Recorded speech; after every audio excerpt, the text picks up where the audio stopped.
In 1900, an 18-year-old aspiring painter living in Barcelona received exciting news. One of his paintings had been accepted as part of the collection that would be representing his home country at the Spanish Pavilion in the 1900 Exposition in Paris. It must have been hugely gratifying and encouraging to the young and struggling artist. We can infer that from the fact that when he received the good news, Pablo Picasso went to a self-portrait he was working on at the time and scrawled alongside the image of himself the words, "I am the king." I don't know about you, but I get a lot of comfort from the thought that in all centuries and in all places, 18-year-old guys are just the same. Welcome to the history of the 20th century.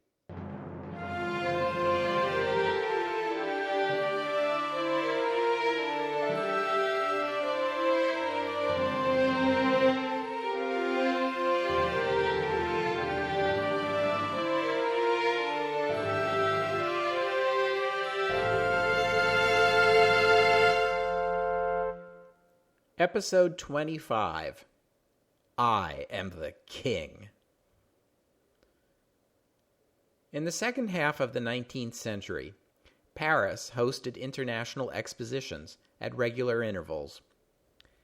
The first one, in 1855, had been inspired by the London Great Exhibition of 1851. The French weren't about to stand by and let the British have all the fun. Paris hosted a second exposition in 1867, 12 years later, and a third one in 1878. You'll notice these are at intervals of 11 or 12 years. It didn't take a mathematical genius to figure out that 11 years after 1878 gets you to 1889, which was the centennial of the French Revolution, which seemed like the perfect time to host a fourth exposition, and so Paris did. I talked about that 1889 exhibition at some length in episode 6. Continuing with this now established tradition of an exposition every 11 years, Paris hosted yet another one in 1900. I mentioned it briefly in episode 1, especially the gold medal awarded to Campbell's condensed soup. The exposition was a showcase for modern technology, copiously decorated with electric lights and showing off such wonders as moving sidewalks, moving staircases, escalators, and Rudolf Diesel's exciting invention, an engine that ran on peanut oil. There were moving pictures with sound and an exhibition, partly organized by Booker T. Washington and W.E.B. Du Bois, highlighting African American contributions to modern America.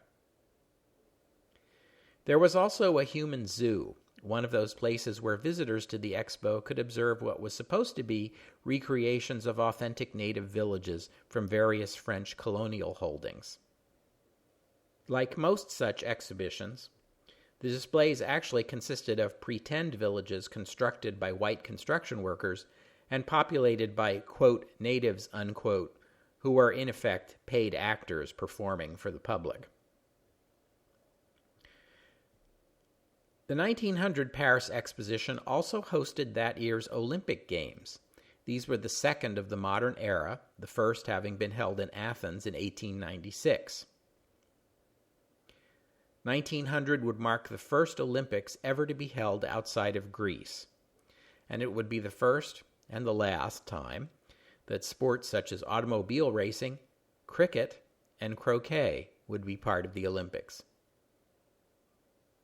1900 would see the first gold medals awarded to women athletes. Actually, they were giving out silver medals for first place at the 1900 Olympics, but you know what I mean. Hélène de Portal of Switzerland was part of a husband and wife team that won a sailing event, and five-time Wimbledon champion Charlotte Cooper of Great Britain won the women's singles tennis competition, becoming the first woman to win gold in an individual event. In the marathon, the top two places went to Frenchmen, and the band struck up La Marseillaise, which no doubt pleased the crowd. One of the American competitors, who came in fifth, vociferously contested the results, claiming that the two winners had never passed him and therefore must not have run the complete course. Another American runner claimed that during the race he had been about to overtake the winners, only to be run down by a French cyclist. And many years later, it was determined that the first-place winner, Michel Théato, was actually not French, and in fact had held Luxembourgish citizenship. The 1904 Olympics will be held in St. Louis in the United States, and will also be held in conjunction with a World's Fair. But after these two experiences, the International Olympic Committee will deem that holding an Olympics in conjunction with a World's Fair detracts from the stature of the Olympics, and they would never again award Olympic Games to a city that was simultaneously hosting such an exhibition. You may recall that the Franco-Russian alliance came into being in 1894, 6 years ago. To France, Russia makes a valuable counterweight against Germany. You may recall from episode 6 that France, the nation accustomed to being the most populous in Europe, has found its population growing at a very slow rate since 1870. Germany's is growing much faster. Germany is turning France's secret weapon of mass conscription against it. With its larger population, Germany can field a larger army. The alliance with Russia offsets the German advantage, not only because of Russia's larger army, but because of its strategic position on the opposite side of Germany, forcing the Germans to divide their forces. The alliance was popular in France, and there developed a lot of curiosity about things Russian. In Western Europe, and in the United States at this time, Russia was seen as a mysterious, exotic land. Russia literally straddles the border between East and West, between Europe and Asia. It was also seen to straddle Europe and Asia metaphorically, with its Muslim and Siberian subjects, its Cossack cavalry units, its stubbornly autocratic system of government, with not even the pretense of any sort of parliament, making Russia look like something halfway between a modern European state and the stubbornly traditional Chinese empire. And so, a cultural side effect of the Franco-Russian alliance was the introduction of little-known elements of Russian culture into France, and from there into Western nations generally. The Paris Exposition of 1900, for example, was the first time Westerners had seen Matryoshka dolls, which were only recently invented in Russia. These are the now familiar, colorfully painted nesting dolls of Russian folk art. This process of Russian culture coming to France would continue throughout the early years of the 20th century, most significantly when Russian ballet comes to Paris. And that's too big a story to tell today, so I'm going to save it for a future podcast. A future podcast? Who am I kidding? As France replaced Germany as Russia's most important ally, French money also replaced German money as Russia's most important source of foreign capital. A lot of French money was flowing into Russia during this period, and there was a lot of money to be made. Russia was underdeveloped and badly needed investment. A crucial area for investment was railways. Building up the Russian rail system also had the advantage of speeding up mobilization times and making the Russian army that much more threatening. The most exciting Russian rail project underway at the time of the Paris Exposition was the Trans-Siberian Railroad, and the Russian exhibition in Paris included a simulation of the not yet completed project. Patrons were invited to sit inside 3 railway cars. Through the windows, they could watch the scenery roll by. The scenery was actually a series of scrolling paintings, 4 in all, that rolled backward, the closest one moving fastest, and the ones further out progressively slower, creating a realistic sense of movement through a 3-dimensional terrain. The rearmost panel was 25 feet high and presented distant scenery, cities, mountains, forests.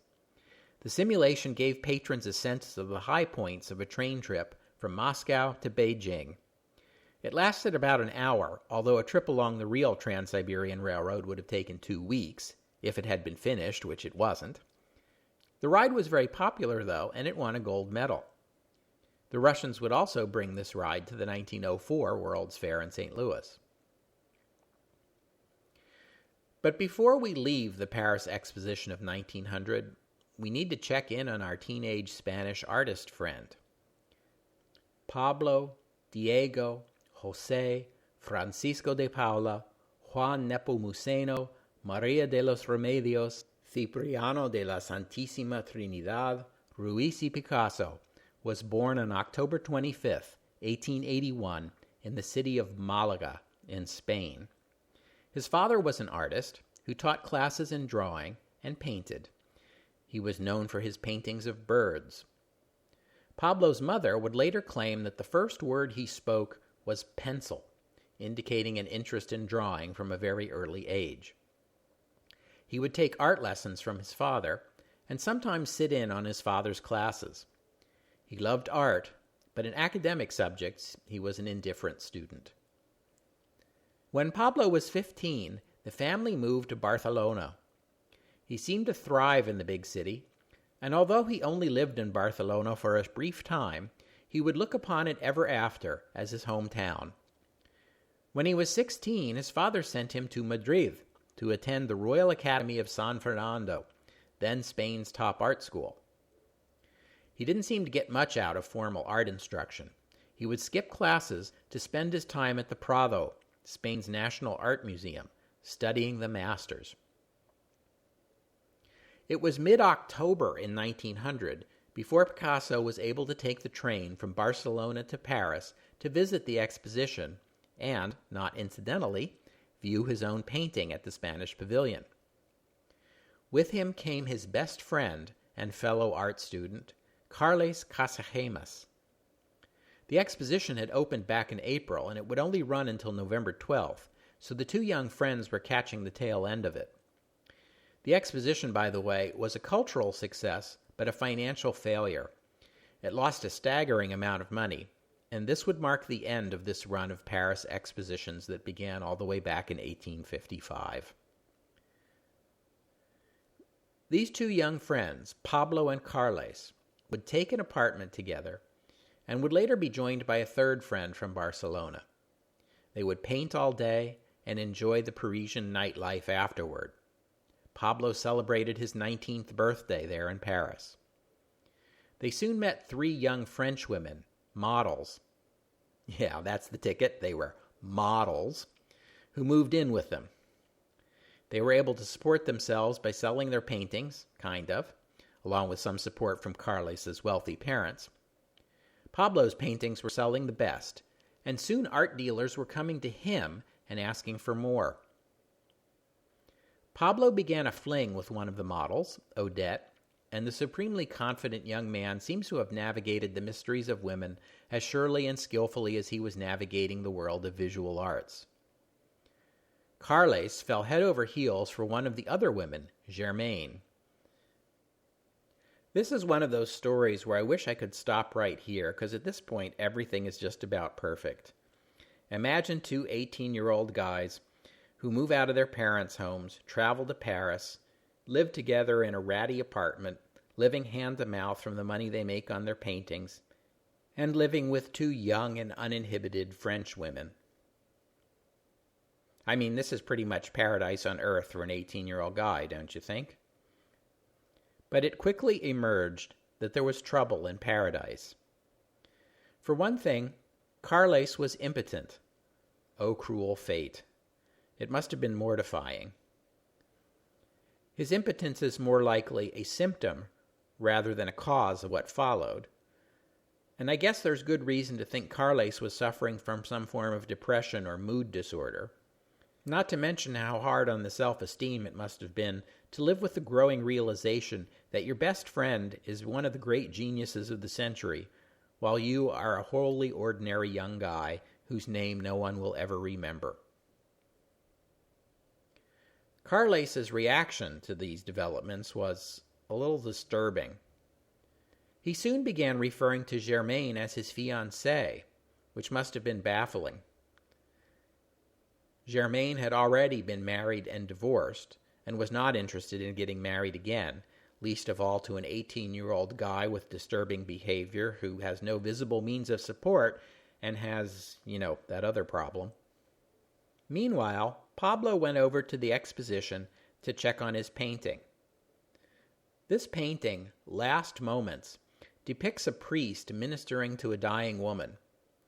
It was good enough to earn a place at the exposition, but it would be a style of painting that Picasso would reject for the next 73 years of his long life. He didn't like the way they hung it at the pavilion. Too high, he thought. But as in Madrid, Pablo took the opportunity to spend many hours at the Louvre and other art museums and galleries, taking in as much French art as he could. The two young friends had promised their families they would return to Barcelona for Christmas. When they did, their parents were shocked. They had sent their boys off in brand new matching black corduroy suits, which, by the way, may have been fashionable in Barcelona, but likely marked them as out-of-towners the minute they got off the train in Paris. Anyway, they came back to Barcelona in shabby clothes, with thin, patchy young man beards, their hair scruffy and unkempt, as if neither had had a haircut during their entire stay in Paris, which, yeah, they probably hadn't. No doubt Pablo was annoyed by his family's reaction, but Carles's behavior was becoming an even bigger problem. He just wouldn't shut up about Germaine. When he wasn't getting stinking drunk and then going on and on about how beautiful she was and how much he loved her and how miserable he was without her, he was writing her long, barely coherent letters, begging her to reconsider marrying him. It got so bad that after Christmas, Pablo made up a reason to travel to Madrid for a while to get some distance from Carles's suffocating obsessions. While Pablo was in Madrid, Carles decided to go back to Paris and make one last-ditch plea to Germaine. Germaine was not at all pleased to see him again and told him no very firmly. So Carles announced that he would be returning to Barcelona for good and invited all of his Paris friends, including Germaine, to a farewell to Paris dinner at a restaurant called the Hippodrome in the neighborhood where they had all lived. There was a good turnout. Starving artists don't often turn down free meals. And after dinner, Carles rose to give a speech. He said a few words. Then he pulled out a pistol and aimed it at Germaine and said, "This is for you." Well, Germaine dove under the table just as Carles pulled the trigger. She was unhurt, as it turned out, but apparently Carles believed he had shot her, because he next turned the gun on himself, saying, "And this is for me." He shot himself, dying of his wound the next day. The effect of his death on Pablo was profound. Picasso himself returned to Paris in June to stay for another few months, and he would be shuttling back and forth between Paris and Barcelona for the next several years. His colorful paintings were in demand, but as 1901 went on, he found himself increasingly obsessed with the death of his friend. Picasso had entered what will come to be called his blue period.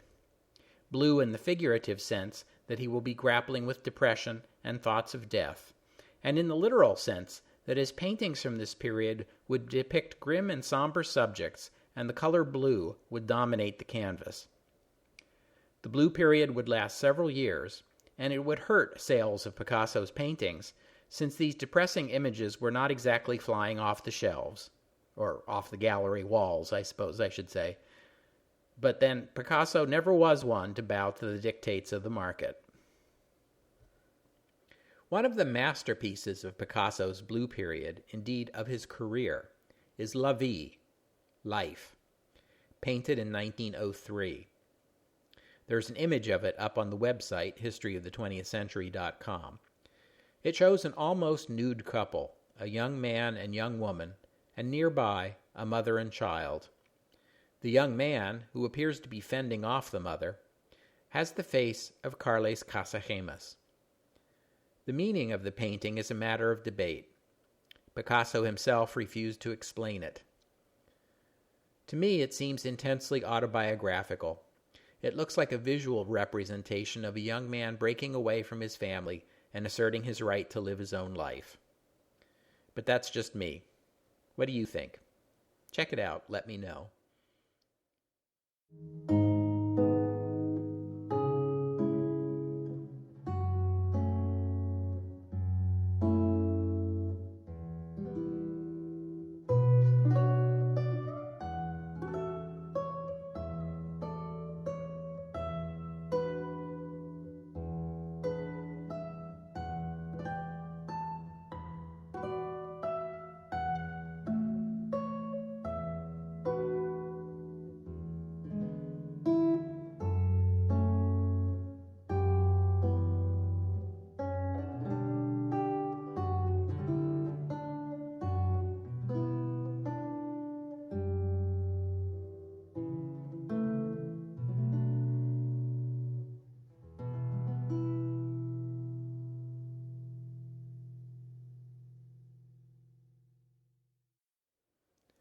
In the late 19th century, France and Britain found themselves in competition for colonial territories, most significantly on the continent of Africa.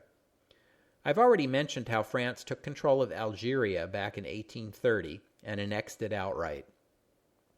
France now considers Algeria a part of metropolitan France. In 1880, France took possession of the neighboring Tunisia, a move which you might recall has seriously annoyed Italy. Italy regarded Tunisia as obviously in its sphere of influence, and in the Italian view, France stole it out from under them. In 1882, Britain took control of Egypt. This seriously annoyed France, which regarded Egypt as obviously in its sphere of influence. After all, hadn't Napoleon conquered Egypt back in 1798? Hadn't French ingenuity and French capital built the Suez Canal? The Italians weren't very happy about British control of Egypt either. British policy toward Italy in the late 19th century was to appease her by consenting to some of her colonial ambitions in Africa. Italy established control of strips on the African coast along the Red Sea and the Arabian Sea in what we today call Eritrea and Somalia. Britain encouraged these efforts and allowed Italian military forces to transit the Suez Canal between Italy and her colonial holdings. By the end of the 19th century, Italy also had her eye on the Ottoman territory in between French Tunisia and British Egypt, what we today call Libya. Italians were settling there, building infrastructure, investing in the territory, all in the hope of peacefully building economic ties to the region as a prelude to asserting jurisdiction over it. The Fashoda crisis of 1898, which I mentioned briefly in episode 10, was a confrontation between British and French soldiers in what is today the South Sudan. The French were testing the limits of British administration of Egypt. How far up the Nile did British control extend? How far were the British able and willing to assert it? Pretty far, as it turned out. The small French force tried to set up an outpost at Fashoda, only to be confronted by a much larger British force under the command of the future Lord Kitchener. The confrontation was amicable enough. The British and the French commanders exchanged gifts of champagne and whiskey, although the French commander later remarked that drinking that whiskey was the greatest sacrifice he ever made for his country. But the French were outgunned. They knew it, the British knew it, and so the French made a graceful withdrawal. Back in France, the Chamber of Deputies and the public were outraged. There was talk of war, although cooler heads prevailed. Needless to say, when the Second Anglo-Boer War broke out just a year later, the French joined in with the Germans and the Dutch in cheering on the plucky Boers, while the British were tut-tutting over the French army's treatment of Alfred Dreyfus. The French foreign minister during this period was Théophile Delcassé. He was fiercely anti-German. Kaiser Wilhelm called him the most dangerous man for Germany and France. And as a consequence, he was a strong supporter of the alliance with Russia. He was also dovish toward Britain, and spoke against those in the French government who wanted to build up the French navy to challenge the British. He stepped in following the Fashoda confrontation and began work to settle the outstanding colonial disputes with Britain.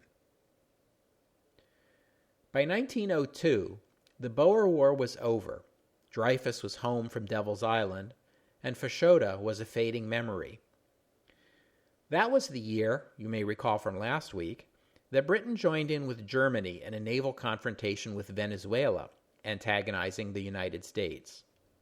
Paul Cambon, the French ambassador to Britain, reported back to the Foreign Ministry his surprise at how much spontaneous public disapproval there was in Britain over the government's decision to back Germany, even at the expense of alienating the United States. Even Rudyard Kipling had written a poem critical of British government policy. And while all of this was going on, the government of Morocco was disintegrating.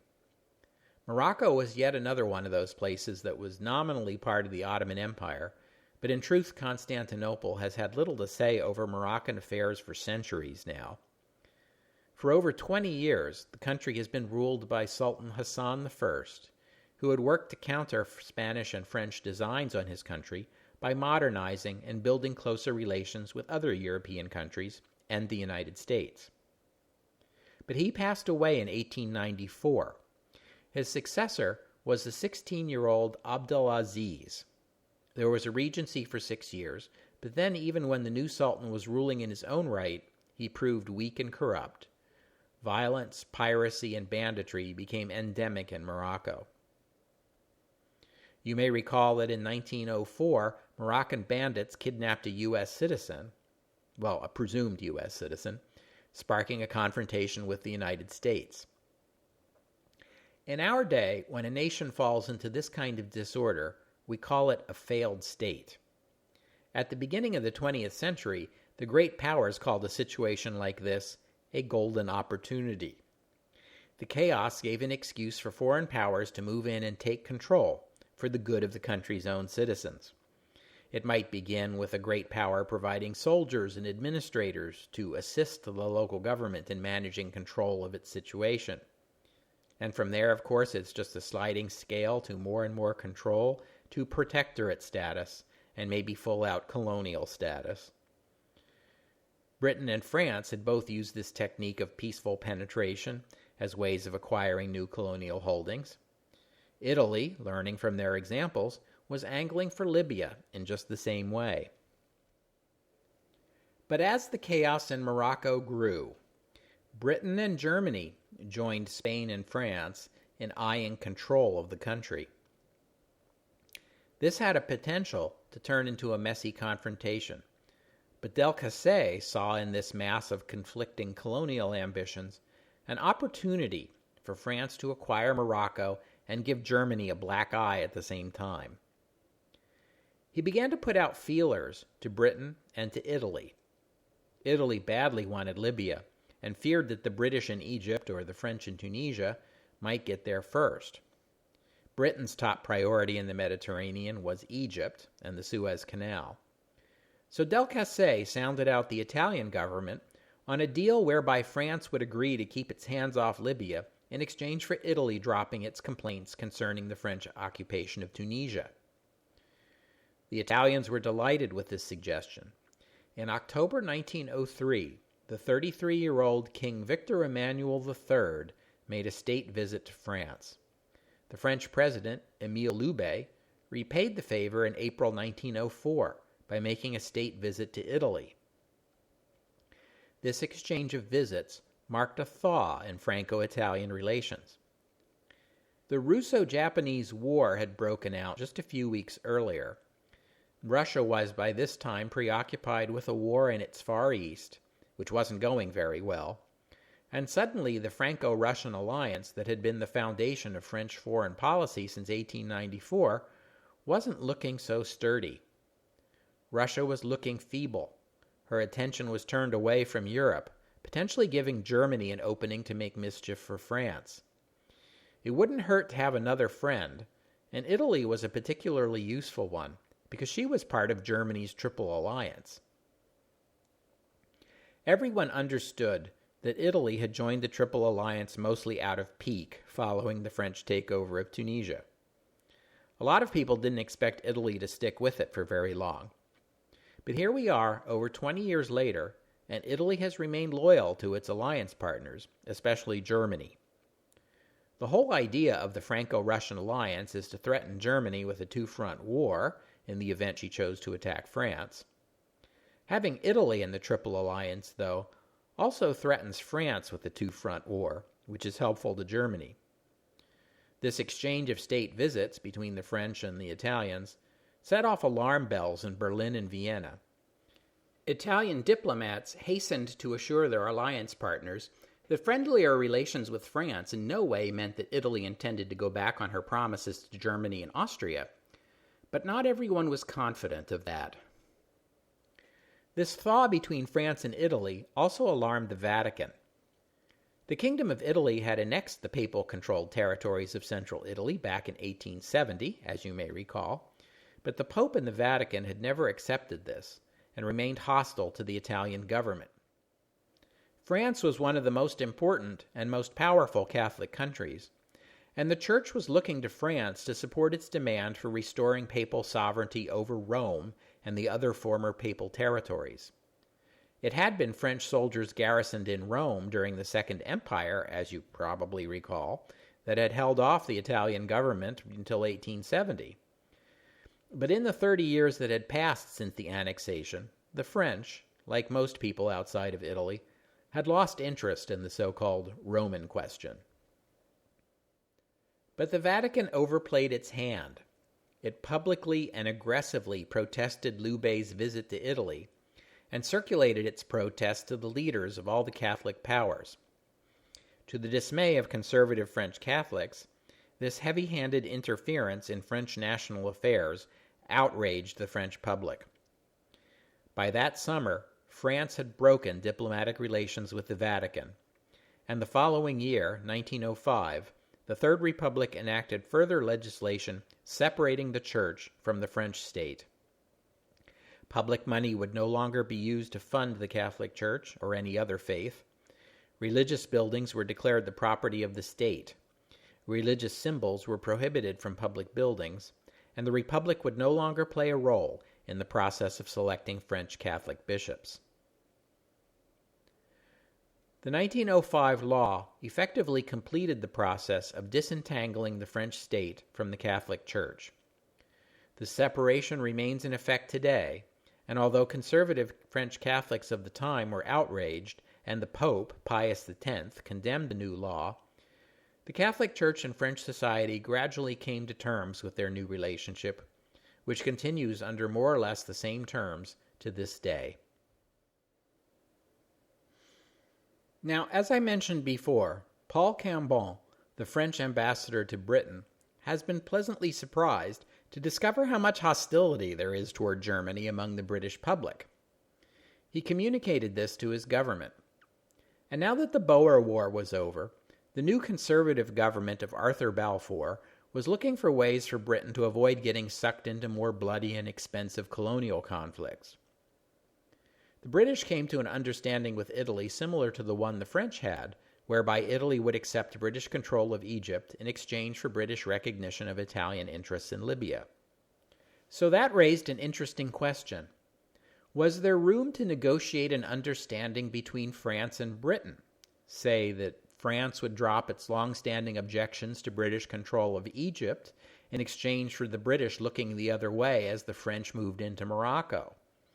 This would give France a free hand in Morocco, with the added bonus of shutting out Germany. In May 1903, the British king, Edward VII, Victoria's son and successor, made a state visit to France. It has been compared to U.S. President Richard Nixon's state visit to China in 1972 as a dramatic, tangible public sign of a thaw in relations between the two countries. And the visit turned out to be a great success. When the king first arrived, he was greeted by cries of "Vive Fashoda" and "Vivant les Boers." But Edward was gracious, and he gave speeches in impeccable French. He went out to the theater in Paris one evening, and in the lobby he ran into a French actress he recognized. He said to her, "Mademoiselle, I remember applauding you in London, where you represented all the grace and spirit of France." News of the British king's gracious praise spread through the theater, and by the time Edward arrived at his box, the audience gave him an ovation. By the time he left, the crowds were calling out, "Vive Edouard!" And so discussion between the French and the British began. It took nearly 2 years, because there were a number of colonial disputes between the two countries that had to be ironed out, literally centuries of loose ends to be tied up. With regard to Morocco, as I said, the British themselves were considering getting involved there. In some government circles, the idea of splitting Morocco between Britain and Germany to shut out France and Spain had been discussed, although the thought of the German Navy, which was rapidly expanding during this period, Getting a base in the Mediterranean, that was a deal breaker. There was the question of Siam, wedged in between British India and French Indochina. The British and the French agreed that neither would attempt to annex it. There was Madagascar. The British agreed to drop their objection to the 1896 annexation of that country by the French. There were the New Hebrides, known today as Vanuatu. The two countries agreed to an unusual joint rule over those Pacific islands. The most difficult part of the negotiation, strangely enough, was over Newfoundland. In the early 20th century, Newfoundland and Labrador were not part of Canada. They were a self-governing colony within the British Empire, which gained dominion status in 1907, at the same time as New Zealand. But ever since the Treaty of Utrecht, all the way back in 1713, France had held fishing rights over the northwestern coast of the island of Newfoundland. These rights included not only the right to fish within British territorial waters along that portion of the Newfoundland coast, but also to use the coastal lands. Exclusive use, that was the French interpretation of the agreement, even to the point of driving British settlers away from the French shore. This so-called French shore of Newfoundland, along with the two small islands of Saint-Pierre and Miquelon, were all that remained of the once mighty French colonial empire in North America, and the French guarded their rights there jealously. But as Newfoundland attracted more and more British settlers, the treaty agreement raised thorny questions about property and economic rights along the French shore. In the end, the two countries agreed that the French would retain their offshore fishing rights, but would give up their claim to the shore itself. In exchange, Britain ceded some lands in Gambia and Nigeria and some West African islands to the French. With regard to those fishing rights, there was a heated debate over whether or not lobsters counted as fish. But they eventually came to an agreement, which was signed in April 1904, and it eliminated all outstanding disputes between the two powers. It was not an alliance. It did not commit either country to support the other in any dispute with a third power, let alone go to war on the other's behalf. It was a cordial understanding, said the British Foreign Office, and the French translation, entente cordiale, has come to be the name by which this agreement is known. The entente was, as one British government official put it, nothing more than a frame of mind, a view of general policy which is shared by the governments of two countries. Nevertheless, the Entente Cordiale would survive 2 world wars and continue for the rest of the 20th century and beyond. We'll have to stop there for today. Next Sunday is Easter, at least in Western Christianity, and so I am taking some time off. As usual, I will continue to be reading and writing during this time so that the episodes keep coming. I also hope to spend some time adding content to the History of the 20th Century website, historyofthe20thcentury.com. I'm going to start posting book recommendations there for those of you who might be interested in further reading on the topics we've examined on this podcast. There's also a donate button on the website if you'd like to chip in something to help keep us going. And thank you to Preston and to Pear for contributing already. I'm also working up a personal website, markpainter.us, that will feature information about some of my other projects. There's not much there so far, I'm working on it, but one of the things I want to do is post book reviews, and I've got one there already about a remarkable new young adult novel I've come across entitled Character Driven. Yes, that's the title, not a description. If you or anyone you know might be interested in a good young adult book, check out my review. And I hope you'll join me in 2 weeks' time on the History of the 20th Century as we jump from the 1900 Paris Exposition and Olympics to the 1904 World's Fair in St. Louis and the Olympics. A lot of people point to the 1898 Spanish-American War as the arrival of the United States as a great power. If that's the case, then the 1904 World's Fair is America's coming out party. It was brash, it was tacky, it was amazing, and it gave the world ice cream cones. It was America in all her glory, and we'll be taking a good look in 2 weeks' time on the history of the 20th century. Oh, and one more thing. I mentioned that the young man who seems to be the central figure in Picasso's painting La Vie has the face of Carles Casagemas.